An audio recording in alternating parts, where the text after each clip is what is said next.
Welcome back to She Shield. Today I had the pleasure of interviewing Tenille. She is on the USA Pump Action Shotgun team for the Shotgun World Shoot this coming September, October in Greece. I'll also be there. And Tenille's someone that I just thought could really speak well to the pump action kind of side of the shotgun world, but this episode has a lot more in it. First of all, it's incredibly motivating. Tenille talks a lot about how she's approaching her 50s and how she sees life in just this very encouraging and like what's next type of framework as opposed to, getting old. And I think that's just like such a beautiful message that came along with a lot of talking about like technique behind shotgun, what it is to do 3-gun, and some opportunities that are out there for maybe listeners like you that don't know much about the 3-gun or shotgun world. So this episode truly is a reflection not only of Tenille's life and how she got into it, but how you could maybe start your journey in that as well. And if we talk a little bit about the realism behind going to something like a world shoot, I think there are some misconceptions that we address. And it's just so much worth a listen. For those of you listening that want to see and watch this episode, you can head over to the YouTube channel. Feel free while you're here to please download this episode and rate the podcast. That is how we get on the map, guys. That is how She Shield gets seen. It would mean the world to me if you could do that. And in the meantime, if you want to gain kind of closer access to what I'm doing in the gun space, maybe you want to ask me more one-on-one questions and you want to go live with me on a weekly manner, you can join the concealment community. It is my Facebook group. If you find me on Facebook, the concealment community is my pinned post at the top. It's a Facebook group, totally free to join.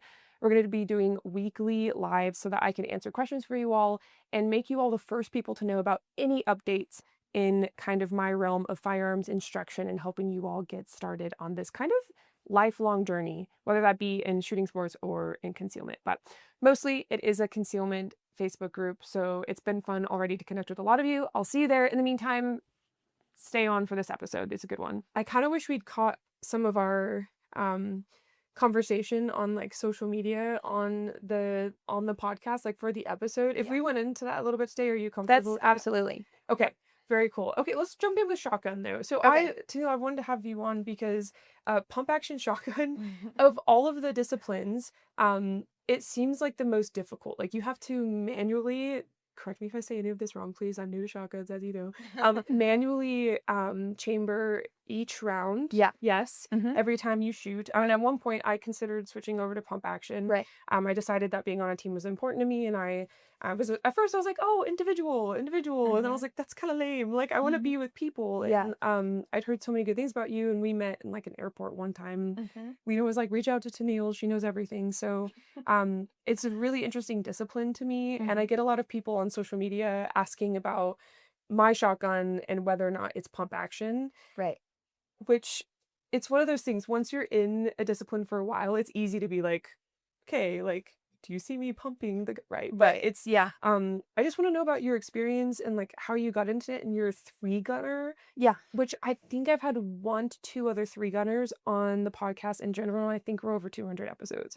So this is a really special perspective that we can have today. But for those listening who maybe don't know about you and didn't see your 6 million views video of you doing pump action dry fire on a treadmill, would you introduce yourself? So my name is Tennille Chidester. I kind of come from a 3-gun family. So my dad started MGM Targets in 92. Yes. Okay. And that's about when we all kind of got sucked into the competitive shooting world. Yes. So I shot my first like steel match when I was, I think, 15. Oh, wow. And so as life goes, you're in and out of the sport as family, kids, travel hockey, like how much time and money do you have to allot it? So I got into 3-gun, and then when I started working for 3-Gun Nation, it afforded me the capability to really start to get into 3-gun a lot more. So I'd been tinkering on the outskirts, maybe 1 or 2 3-gun matches a year, and that was kind of where I found my tribe. A really unique group of people that were really about having a good time and building our shooting skills. But it was like, to be honest, it was about having a good time, with like-minded people. I get that. So I just kind of dived in. And then 1 year for 3-Gun Nation, or when I was working there, one of the guys I shot with on the F1 firearms team was like, hey, let's run heavy this year. And I'm like, heavy? What's heavy? Oh, you got to run a 308 and a 45 and a pump shotgun. Like, I don't know. And he's like, giving me harassing me, like, Yeah. see what, you're not going to do it? And I'm like, oh, I'm doing it. Yeah, absolutely. And so that was my first experience. Like I had to go buy a pump shotgun, and I brought a Browning BPS because I'm a huge fan of Browning guns. And it was completely the wrong gun for the sport, Yeah. but I made it work, and I didn't Nice. know any better. So I was like, cool. And I just found that it was interesting to me. I like to change up gear in divisions and try different things. I really like to be challenged. And so I'm like, well, this is totally different. Okay. And just kind of developed an affinity for it. So we ran that whole season with pump.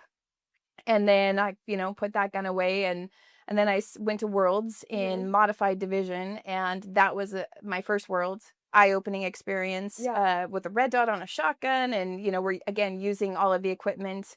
That was really not the right equipment for that division, but it's what we had. Because in 3-gun, I mean, it's like a run what you brung, which I know is awful, I actually awful English. 3-gun, like just to be totally transparent to you, I've never done a 3-gun match. Oh, so, well, we can fix that. Yeah, I mean, now you got your shotgun scored away, and that's the gun that like scares people. Oh, really? Okay, because rifle actually scares me the most. Yeah. And I've done the tactical games, but I've still yet to do 3-gun, so it's interesting. Anyway, the 3-gun will be easy now. Now that you have shotgun, you're good. Yeah, perfect.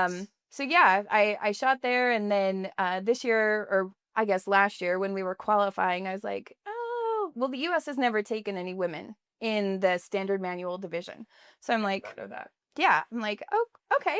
Yeah. Well, I can do that. Yeah. I can qualify. I mean, I don't really know what I'm doing, but I can figure it out. Absolutely. And so then I was like, well, they've also never had a team competition at the World Shoot. So then I start talking to the girls, and I'm like, hey, who's game to do something nobody's ever done before? Right. Absolutely. And so we put together a team. Yeah. And so there are 3 of us going from the U.S. in the pump division. And it's just like getting better and better. As it pertains to the gun itself, is it more difficult? It is absolutely more physically taxing. Yeah. Just because it's like, oh, I have to remember to do this all the time, and it gets tiring. Absolutely. But the shooting is still the same. Your foundations, whether it doesn't matter where you're shooting. Sight, picture, grip, stance, trigger press. It's the basics are the same. Yeah.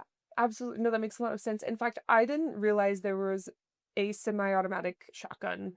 Like, I didn't know that was a thing. Right. Because I'd only seen like Hollywood pump action shotguns. Right. I thought that this was just a gun that you had to manually pump for every shot because of that like limited exposure to it. It wasn't until Lena asked me if I wanted to learn, and she showed me her shotgun, and I was kind of like, oh, like, is this the pumping mechanism? And she was like, that is the handguard. This is a semi-automatic. And I was like, oh, that's crazy.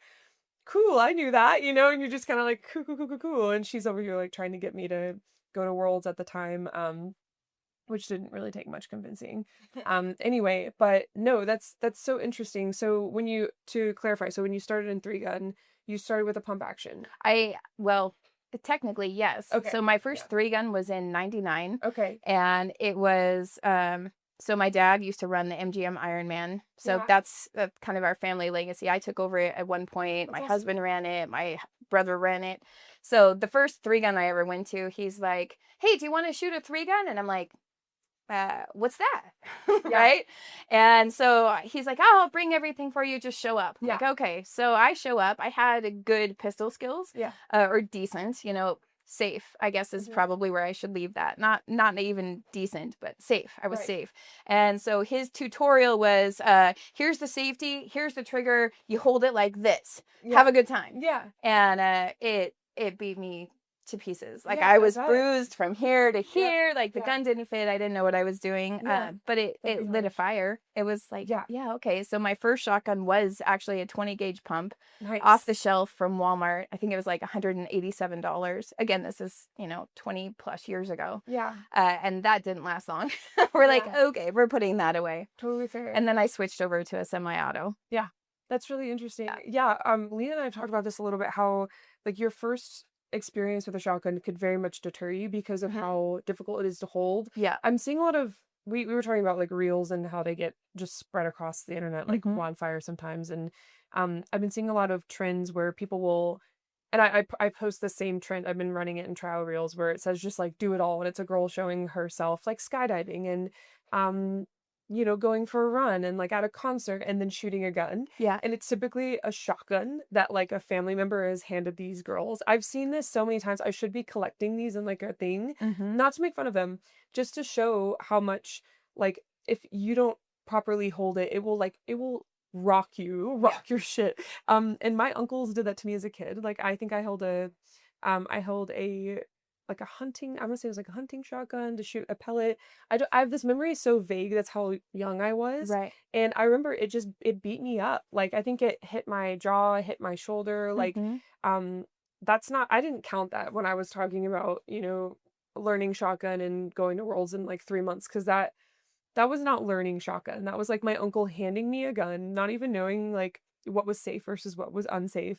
And it kind of like beating me up a little bit. Yeah. So it's cool that you took that as a challenge and not as like a I don't want to do this ever again. Yeah. Which most kids probably would. That worked for my personality type. Yeah. I would never do that to anybody else. Right. Never. I mean, my first handgun was a double stack 45 pistol, right? And for whatever reason, that's what Dad thought worked, and that Right. worked for me. And I still have that gun. I still run it sometimes because it's perfect now. It's, Right.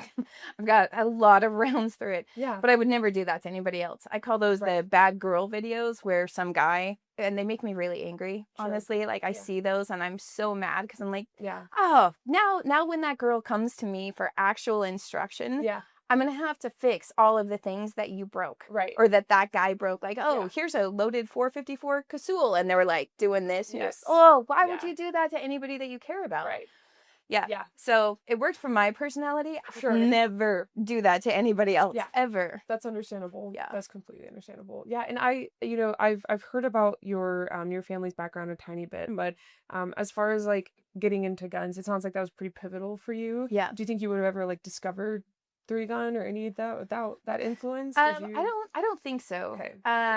Just so my background is in theater, right? Oh, really? So No, yeah, I didn't know that. I have a degree in theater. That's so cool. Yeah, it's kind Yeah. of completely oddball considering I I work get in it. a gun range now. Right. Yeah. But I don't know that my circle would have ever pulled me into that world. And I've always Okay. said that 3-gun is kind of tribal, Yeah. right? You get invited in and that's how you get sucked into it. So it's Yeah. I feel like it's pretty rare that somebody's like, oh, I'm going to go do a 3-gun today, Right. not knowing anybody, not knowing anything about the gear. Right. It's kind of like, Lena is saying, hey, come shoot shotgun at Worlds, right? Yes. She sucked you into it. She did. And then in doing that, opened up doors to a whole nother world, the Yes. sport of 3-gun. Yeah. And so I feel like that's how 3-gun works, is we suck each other into Yeah. it, and we want everybody to be as addicted to the sport and the community as we Spend are. just as much money. Yep. Oh, yes. It's like That's the something first that- hit's free. I'll loan you Right, everything. right. That's literally Yeah. what happened with Lena. She was like, Yep. "Here you go," and she winked at me. You'll never I'm have just any kidding. money again. Exactly. Yeah, exactly. Yes, no, exactly. That's cool. And what I like about you briefly mentioned this before the episode, is that you're helping people get into the sport that don't otherwise have this like family background and tradition to pull them in. You mentioned a clinic you have coming up in October through A Girl Yeah. and a Gun. I'd love to Correct. hear a little bit more about how you're doing that, and maybe like just as an aside, maybe someone can't make this clinic, that's not maybe realistic for their path. Like, how should they get started? And take it wherever you want, but I'd love to hear it through your eyes. Yeah, of course. absolutely. Yeah. So a little bit of background on A Girl and a Gun. Yeah. It's a national organization. There's chapters all over the country. I lead a chapter out of Park City, and I lead a chapter out of Salt Lake. Is that how close you live? You don't have to say it on the podcast. I live within an hour drive of each of these locations. Okay. So we just coordinate. yeah, everyone. yeah, I'm joking, exactly. joking. So It's not funny, I don't have do two that. different groups of women that I work for there Okay. or work with. Yeah. And the whole thing is education, empowerment, and community. Right. So that is a great avenue for anybody getting into any shooting sports to be able to kind of start getting the education, because most of us, if we're playing in one game, especially as a facilitator, we're also playing other games, or maybe we're not, but I know who is, and here's where you can go. So the event that I work in the fall is called Fall Fest. So there's 3 days of clinics, and it's all 3 guns. So you'll have, I love the format of it. Cindy Coker has built this and worked her butt off to make it a really educational. So I have the same students for 2.5, almost 3 full days. So I'm like, okay, we can work on pistol. Now we can work on shotgun. Now we can work on rifle. And now we can put it all together. And then after the clinics, we do a 3-gun together. So I can help coach them and give them more stage insights. Do you need to pause? No, you're good. I was making sure the audio wasn't okay. We have jets coming over us right now if you guys can't Yeah. hear that. I have really good software. Don't worry. Okay. No worries. Yeah. So it just allows us that avenue to be able to take somebody from so we break it down into skill set, right? So slow and steady is maybe somebody who wants to get into 3-gun but has never done anything except for pistol. Okay. So here we have an intro shotgun, intro rifle, and you have a coach to walk you through the stages, you know, nice. to really be able to make sure that you're safe, that you have your gear together. It's like kind of squad momming, but you know, at a little bit more intense. Yes, yeah. So if you don't have access to be able to come to Fall Fest, getting plugged in with a Gorilla and a Gun anywhere through connections and networking, we can get you plugged into different clinics. So like I'll run a shotgun clinic through my Gorilla and a Gun chapter, and I'll do a rifle, and then we'll do an intro to competition, and just trying to build our community. Yeah, that's fantastic. I love that. And I know Cindy through the shotgun world space. She's very kind, and she's absolutely incredible. Yeah, I could see you all just making that super fun. Are you handling the beginners, intermediates, like more I have the intermediate. Okay. Which You I probably already said that. Sorry. I didn't say that. Okay, cool. Okay. So I have the intermediate, which is called picking up the pace. Oh, nice. So okay. I look at it like we're kind of taking off training wheels, and I don't mean that disrespectfully, but now we're starting to build those skill sets on our own, and coaching and tweaking to help make things more efficient. And I see a huge amount of that is actually in the confidence building and the mental aspect of things. Fantastic. Like you're out here doing amazing things that most people will never dream of, and you need to own that. Like take up this space. That's awesome. And so I just feel very, very fortunate to be able to be a part of that. Yeah, absolutely. I don't think I would have gotten and so I got into USPSA because I dropped out of medical school. That was my background. It's a nicer way of saying I dropped out of medical school. And I met one of my best friends to this day. Her name's Lisa. She walked me through my first USPSA match. She was nice enough to like, if you ever met her, you kind of remind me of her. She just has this like personality that's very like inviting and like just, I don't know, very good energy. And like she walked me through everything to do with a USPSA stage that eventually led to me taking it like a bit seriously in the beginning. I've gone through like it was a social hour, and then it was like important to me, and then like social hour, and then like actually tried to improve, all the way to Lena just kind of casually saying like we don't have a lot of girls going to shotgun world, and this would be a really cool thing for you to pick up and do. I'd mentioned that shotgun is incredible when it comes to the application of self-defense and home defense mostly, right? Because we don't all want to carry a Mossberg 590 in our pants, kind of exactly thing. Right. And so I told her, I was like, I wouldn't know where to start. And I talked to her about, USPSA was my way of becoming more proficient with a firearm. So with a pistol. And so she was like, why don't you do the same thing with shotgun? Like learn it in a competitive way to where your technique is so set in that like applying it to defense won't take much. And so that's what I'm kind of going for. And I don't have any like big sponsorships. I think a lot of people think that like Mossberg is like paying me or something. That's not the case at all. They've supported me with one gun, and it's actually a tactical 940, so that's coming in soon, and I'm going to do some content hopefully on that soon. But I think it's one of those, like, it seems like such a high goal to achieve. So like the more we can like spread this across and like show that it's available to everyone, and there's actually like technique that doesn't make it so painful, you know what I mean? That it could be a really enjoyable sport for people to pick up, and not so scary for women to maybe have next to their nightstand, kind of thing. By the way, have you ever shot a pistol grip shotgun? Yes. Like a 590 kind of thing? Like how do you feel about those? Like I feel that was super weird. They're super weird, super right? weird. Yeah. Did you learn? Okay, so I posted a video, or I've posted so many of me shooting. I have like a Mossberg 590.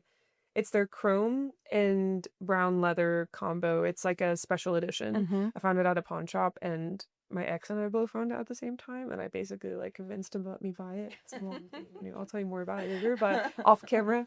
But I posted a bunch of videos of me shooting it, and it was painful to shoot. It Yeah. was like not fun, and that is actually promoted for like women's self-defense in Yeah. home, which is insane to think. Like, I hear it all the time. right? Yeah. As opposed to like a stock shotgun, like having 3 points of contact as opposed to 2. This episode of She Shield is brought to you by Right to Bear. You've probably heard me say that self-defense is more than simply carrying a firearm. It's awareness, avoidance, and preparation for anything that is to come your way. And that's why I'm partnering with Right to Bear. They stand by defenders like you and me. You'll receive benefits like expert witness support, psychological care, gun replacement, and even protection for other lawful self-defense tools like pepper spray, knives, and even your hands and feet if you have to use them in a struggle. What sets Right to Bear apart is that they are dedicated to education and immediate legal response. In case you do ever have to protect yourself, you have access to a 24/7 attorney-answered emergency hotline so that you are never alone. What I love most, though, has to be the personal connection that Right to Bear will have with you as a member. For example, Frank, the president of Right to Bear, will give you a personal phone call when he hears about a claim being filed. That level of care in the industry is extremely rare. If you carry,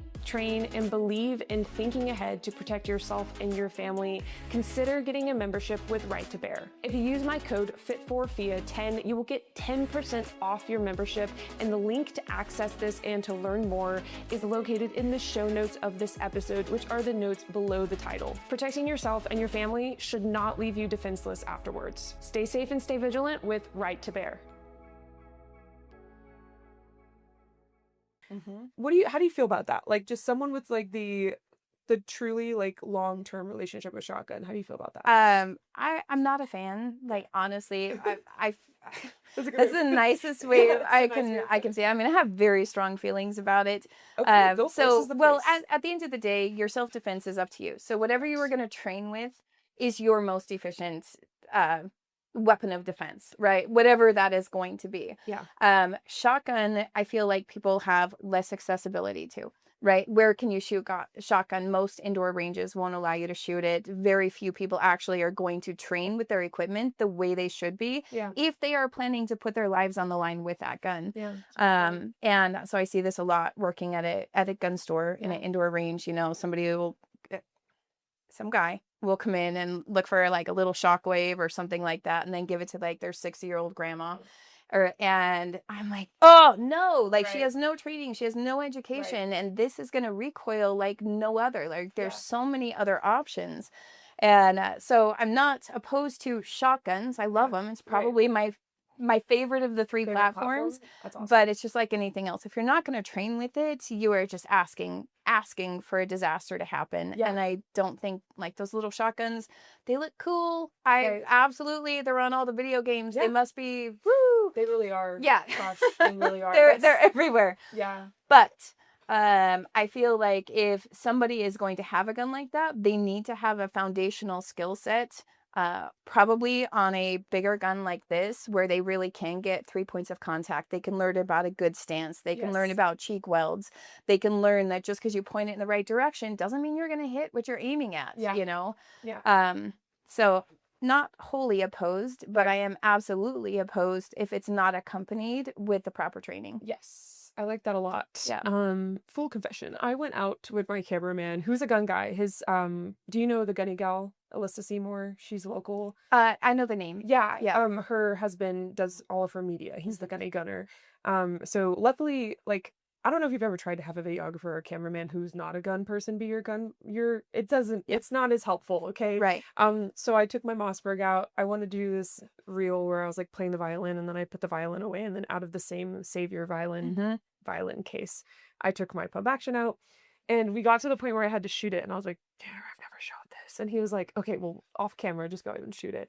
And so he was like, hold it like next to your hip, and I shot off one round and I was like, that's terrible. I was like, I like never want to shoot that again. Yeah. You know what I mean? But we worked on technique, like a little bit more, a little push, a little pull. Like we tried to like make it easier. And I tried to like apply what I knew from shotgun. But you see people like holding it up here. You see people like one-handing it, like Like there's hitting some themselves in the head. Yeah. there's some crazy stuff out there. Obviously, like I I know enough to know that like it's a two-hander for sure. Hmm. But yeah, it's promoted for women's defense, and don't get me wrong, I want my mom to have a shotgun like so badly. I think that this is actually like, I feel like there's less room for error. Tell me what you think. That a pistol, Hmm.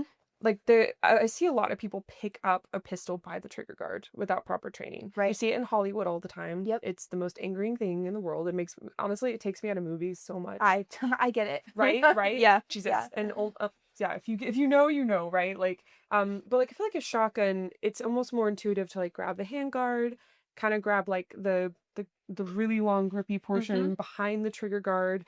That it almost feels like there's less room for error. And like at the end of the day, there should be no loaded firearm if someone is intuitively grabbing the trigger guard. Like Right. there should be none of that.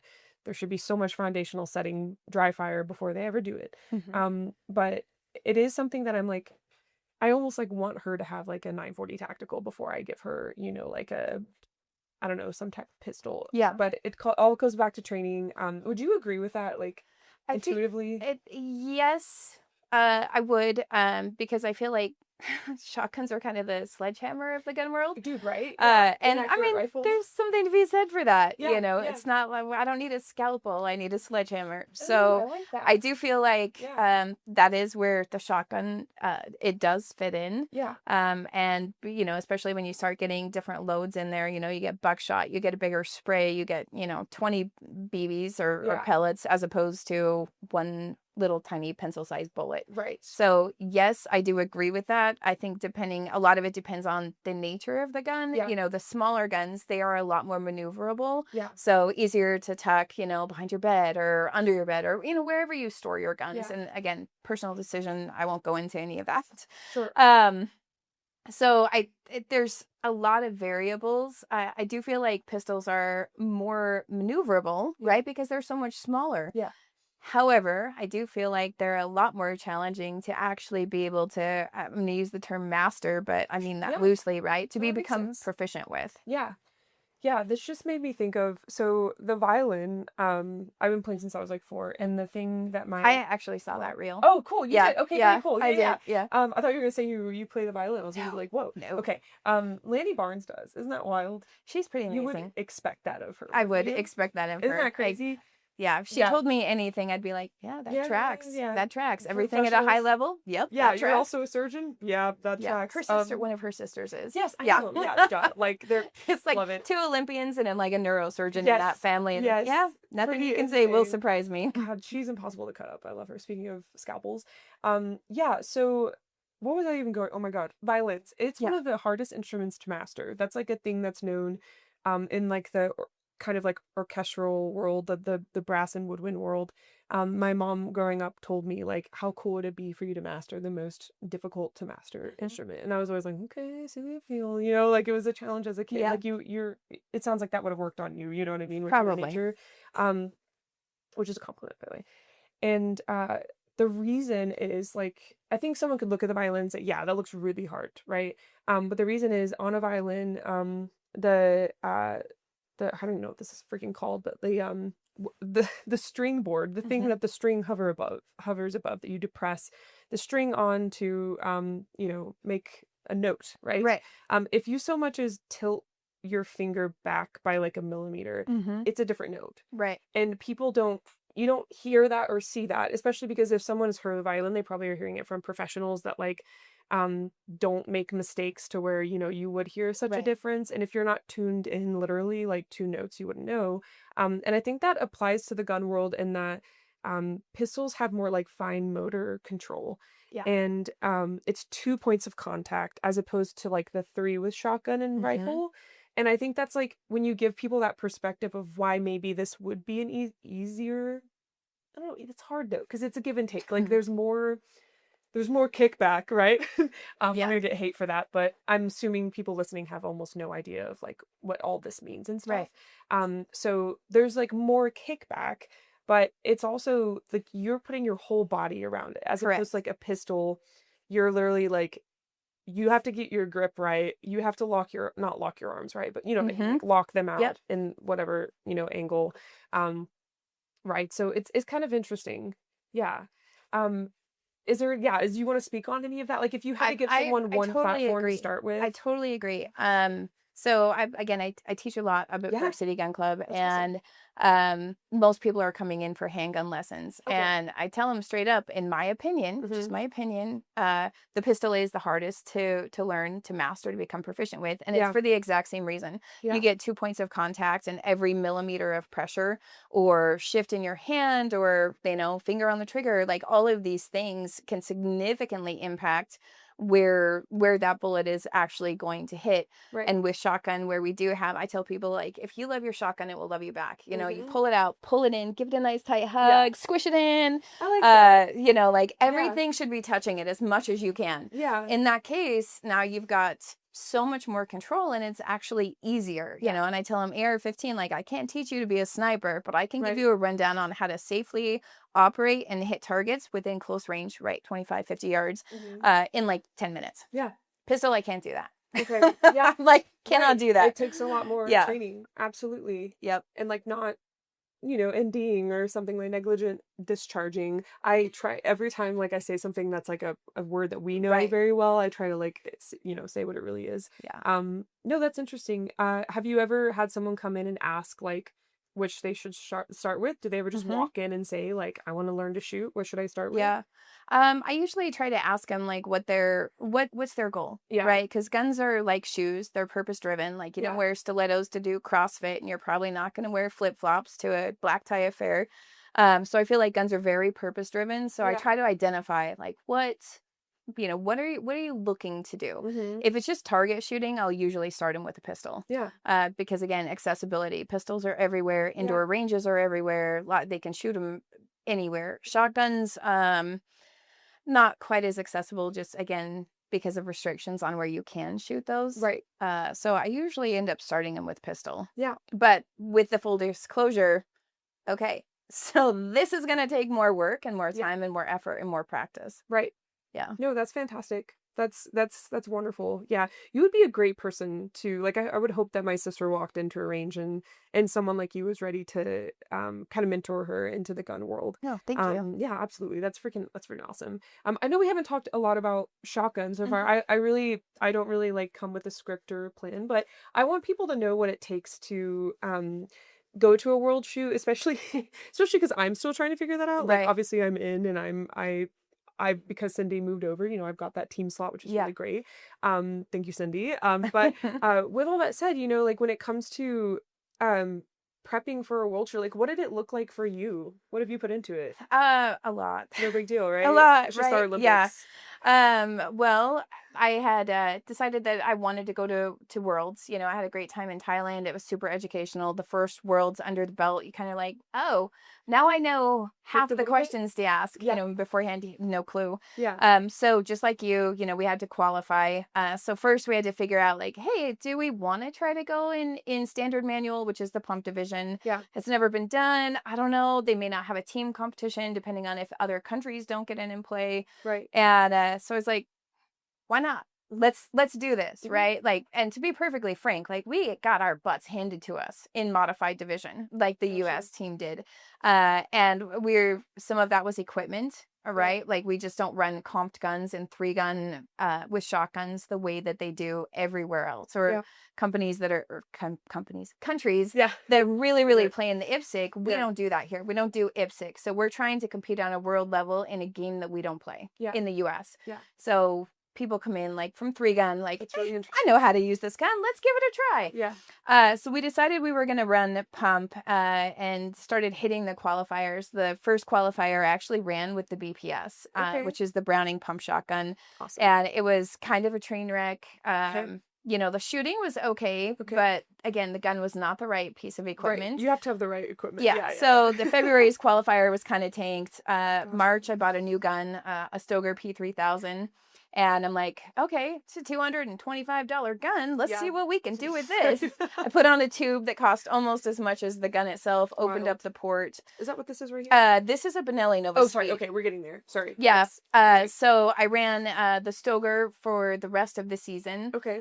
Which also huge, great value. Like I Okay. probably have 12,000 rounds through that pump shotgun, which for a Fantastic. $225 gun, I'm like, that's solid. Yeah. Solid piece of work. If somebody needs a cheap pump shotgun, Yeah, it's great. yeah. That's awesome. Yeah. And so, you know, just really, really trying to get my scores up high enough to qualify, because we had to hit 60% of the men's overall, and playing in pump, which was new to all of us. Katrina Reed and Cindy also like, what are we doing? We haven't done pump before. Right. Well, Cindy just switched after she qualified and modified, but so we're all kind of learning this platform together. Mhm. So successfully hit our percentiles through a ton of money for qualifier matches, ammo, and practice. Yeah.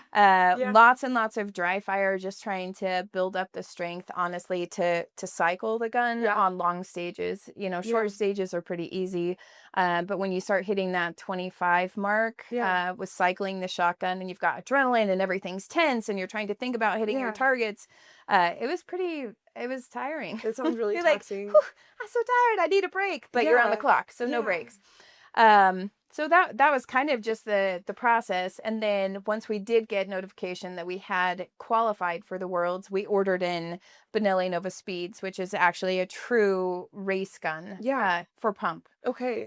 We had to import them from Canada. Ross Haney and some of his guys were hugely instrumental in that. That process took 4 months.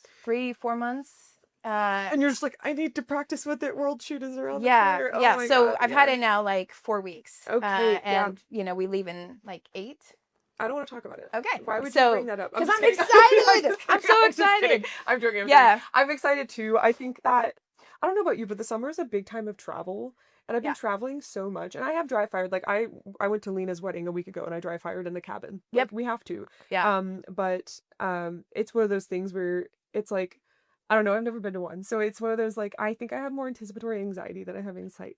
Yeah. So that's me, not to project No, onto you. I totally understand. Project your excitement onto me. I am excited because, like, what if you think about it, the culmination of the last 19 months of our life, basically, is all 8 weeks away. Yeah. Like, this is awesome, right? Yes. Okay. And I'm so, it's easy. It's because, okay, what do we do for the next 8 weeks? We lock in. You know, I get up, I go to the gym, I come home, I dry fire for 30 minutes, I go to work. Yeah. You know, come home and repeat, rinse, wash, repeat, like over and over and over for the next 8 weeks. And so it's like there's nothing scary about that. Yeah. It's just a set schedule. So yeah, I'm excited.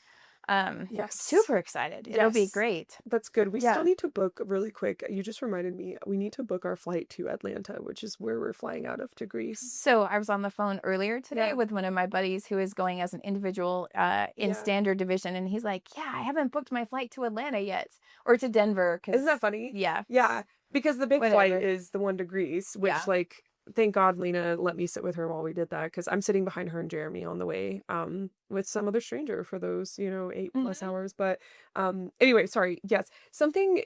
Okay, so you're talking about the difficulty and the taxation of like having to manually cycle it. Manually cycling. So what made you choose this discipline over a semi-auto? Like, you could have qualified on any of those teams. It sounds like, with your experience. I probably could have. Absolutely. I don't know. I like to do different things. Yeah. And nobody, like I said, nobody has done it before. Yeah. No females have ever done this before. Got you. For the U.S. and there's a great line in I think it's Hidden Figures. It's like, somebody has to be first. Yeah. Right. So I'm like, that's kind of how I look at a lot of stuff. Yeah, like, that's fantastic. Okay, so I'm pushing 50, but somebody has to be first. Like, let's open the door and see what ladies and what young women are growing up and coming after. It's like, if that middle-aged mom can do it, I can do it. Yes, let that be your inspiration. Absolutely. Are you a mom? Yeah, I have 2 kids. Oh, fantastic. Oh my gosh, yeah. And you never stop being a mom. My mom is 67 or 68. I still call her about taxes, and I'm like, how does this work again? She's like, you have an accountant. I'm like, but you explain it better. Yeah, exactly. I need my mom. Yes, exactly. Yeah. So, no, that's freaking fantastic. Like, you're a very good example of, like, one, if you want it, you can have it. Like if you Right. want to make it work, because you mentioned, and we've mentioned a few times how expensive it is. I think people, just like they look at Olympians, think like Olympians are sponsored. Oh, Lanny Barnes was one of the first people to yeah. debunk that for me. She's a former Olympian in biathlon, Yeah. and which is skiing and shooting, by the way, rifles. She mentioned like a lot of people have this conception that people go to the Olympics, they must be making money at the Yeah. wazoo. No, they spend money to go, and like that's the case for us too. Yep. Like, I've particularly, I don't mind saying this, it's the truth, objective truth. Like I've had trouble hearing back from Mossberg to get any support, because they're a hunting brand, you know. Yeah. And the only reason I'm running the 940 is like it's what I learned on, it's what Lena taught me on, and it's just one of those things you don't want to switch platforms when you're like just getting to know something well, unless you do it early on enough, and I didn't. So it's one of those things, like a lot of people think that you're rolling in dough, and it's like, no, we've actually invested and are investing so much money. Yeah. So I joke about this all the time, but I'm totally not joking. You know, like Sorry. like my husband and I, we're Yeah. good to, you know, we can pay our bills. And my kids, again, my son is finally out of travel hockey. He's in college, and so it's like that frees up a lot of time and money. I pick up brass on the range and recycle brass. I donate plasma twice a week so I can afford ammo. Yeah. You know, and it's like all of these things. I work a job. I teach lessons outside of my normal 40 to 50 hours a week to make additional funds to be able to pay for it.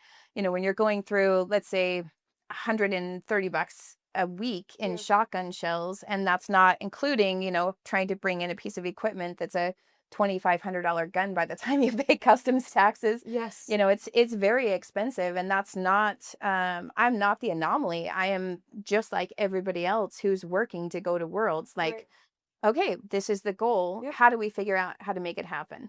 Is it cost prohibitive? If you want it to be, but there's always ways around it. But it means like you got to do a side hustle, you know? So I go out and practice, and then I pick up brass off the range and take it to the recyclers, you know? And the guys think I'm crazy, like, where you get all this brass? I'm like, I sit there and pick it up one piece at a time, you know? I bet your squats are so deep. You know what I mean? Yeah, exactly. Yes, yeah. And dude, donating plasma, I donated plasma to buy my first house, and I had people ask me, I think I had like a cousin that was like, oh, like, how did you buy your first house so young, with my ex-husband? And I was like, we literally went on dates to donate plasma. Like, you do what you got to do. Like, when you have goals and you don't but it sounds really cool when you say, how did you pay for that? Blood money. Blood money. Blood money. I paid for it with blood money. Hilarious. And so that's how I refer to it all the time. It's like, so I got this. Blood money's covering it, you know? And so that's how I've pretty much paid for almost all of Worlds, like for the qualifiers, the housing, you know, it's blood money and brass. That's fantastic. Yeah. Dude, that has to be the name of your podcast. You gotta start a podcast. That would be pretty funny. You gotta do like, that. Yeah. That's crazy. I'm just like, what other body parts could I sell? Right? So many. I get reels sometimes, and these girls are like, I could sell my liver. And they go on the black market and they look up like how much it's like selling for, and they're like staring at the price, and they're like, and then the reel just ends. I get a lot of those. I think it's a great idea. Stop tempting me. I think I'm pushing the edge of what is age acceptable for donating body parts. Right. Yeah, I get ads to sell my eggs all the time. You get what? I get ads to sell my eggs all the time. Oh, well. My reproductive eggs, by the way, not my chicken coop eggs, okay? To be clear, I don't even have a chicken coop. I wish I did. But anyway, no, it's so good to hear your perspective on this. And we've been dry firing together, which has been really cool. Yeah. I'm excited to pick up the pace with that, with you and Lena. I think having 3 people almost like forces us to focus in a little bit more. Not that Lena and I yap, but it keeps like a line running. It keeps like us really intentional, because we want to get the most out of that time. But yeah, I'm excited. I don't know if we'll like see each other much at Worlds. I know that I don't understand the schedule as well as you do, but I think there's like morning and night blocks and like things like that. Yeah, they just released that. Did you see it earlier today? Okay, so they just released the squad matrix, like literally as I was driving here. Oh, great. I saw it pop up, and I'm like, oh, sweet. So fantastic. They do run AM PM schedules, and then they have a random day off scheduled somewhere. Email. But yeah, you'll be able to see what squad you're on, and it's kind of all over you're in modified, right? Yes, I am in modified. So you're shooting with Ursula. Yes. Okay. Yeah. So she, I think, is on squad 6. Okay, cool. So your schedule, together, I right? looked too. Okay, I'm like, good. where are my friends playing? Where is this? Did it come through email? So I think you guys start AM, and then you'll go AM, PM, but I don't remember what day off you have. Like, did this get emailed to you? I saw it on Facebook. Oh, cool. There's a Yeah. Facebook group. Well, the Shotgun World Shoot Facebook group. Mm, They what? they posted the link. Are you not part of that? Nope.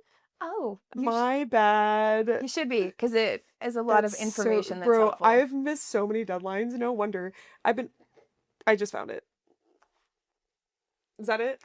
No, Nope. Wait. but that it says is World one. Ship 2. There's a couple.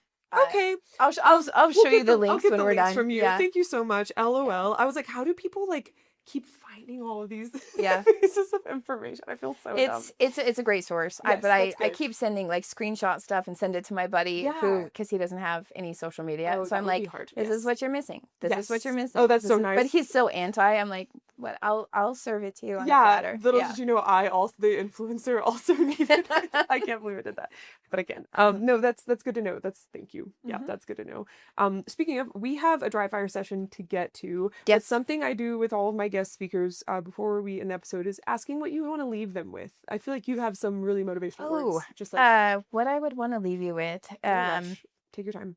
Let's see. Well, it's really more phrasing. I like So my thing for everybody would be like, be brave. Do the things that scare you. That's where true growth happens, both physically and mentally. And like, honestly, the people that inspire me the most right now are women I'm seeing coming into 3-gun in their 60s and their 70s. And it's like, oh my gosh, there's hope for me. Cause I'm pushing 50 and people are like, oh, you're getting old. And I'm like, are you kidding? No. What am I going to do next? I think Yeah. I'm going to take up speed skating, but I'm not sure. Oh, really? Ooh, Yeah, because why that's not? I mean, exciting. because I Yeah, can. 'cause you can. I We'll love see it. what happens. Yeah. But that would be it. Like, do the things that scare you, and like it's really never too late, and Yeah. you are the only limits that you have. Like, if you want it bad enough, figure it out love and that. do it anyway. Awesome. Yeah. Thank you so much. Yeah, And thank you for coming absolutely. on the podcast. You don't live close to here. I mean, like, you live in Utah, but it's one of Yeah. those things. Have you seen really quick? Have you seen where it's like Texans be like, no, it's okay. It's just a drive to the other part of the state, and it's like a 12-hour drive. Yeah. It's so funny. Anyway, Yeah. that's how we vibe in the United States, I guess. But thank you so much. That was beautiful to hear. And I'm someone who doesn't believe in saying like I feel old. I have friends. So I'm 28. I don't know if I forget I'm 28 old. I keep saying 27, but I'm 28. Yep. And I have friends my same age that are like, oh, we're getting old. I'm like, shut the hell up. Don't Yeah. say that. That's not true. That's We're how I just- feel. we're Like, no, changing. you're getting old. I'm not. Yeah, time Like, is also relative. Like, we Yeah. created that to, like, for bureaucracy anyway. So, like, Yeah. why would we? I'm just kidding. Yeah, I'm kind of bummed because I can't be a senior yet at World Shoot, and I was kind of excited about that. Okay, yeah. So, Yeah. so why? I don't know, because I can. Right. You know, is that it's- 15 older? yeah. Okay. Yeah, so I'll miss it by Yeah. like 4 months. Yeah, I but the love rest that. of my team are all senior ladies, and so I'm like, oh, I'm the Yeah. young one. This is so nice this is so refreshing. I have, like, a lot of family members who act so much older than their age. And I'm like, Yeah. nope, you will not influence me. You will not Yeah. influence me. Like, I can't do it. My dad is still doing handstands and is, Yep. like, about to be 70. So I- it's like, That's how it should be. My Uh-huh. dad hikes the Grand Canyon rim to rim every year. what? He's 70. I don't know how old he is. 72, That's 73. fantastic. We should look it up. My mom went skydiving on her 50th birthday by like that. herself because nobody was going with her. Yeah. I would have, but it didn't fit in the schedule. Right. So she went by herself, and Yeah. it's like, so I have an amazing example to live Yeah. up to. Like, they're still living life fully and wholly and keeping moving, and Yeah. the body sometimes dictates what you get to do that day, Yes. but it's really in your head. yeah. I mean, that's how I feel. I love that. Yeah. That's fantastic. Thank you. I hope Yeah. that I know this has inspired people, so I appreciate you. Oh, thank you. Yeah. It's awesome. All right, guys, we're going to end it there. Stay safe and stay vigilant.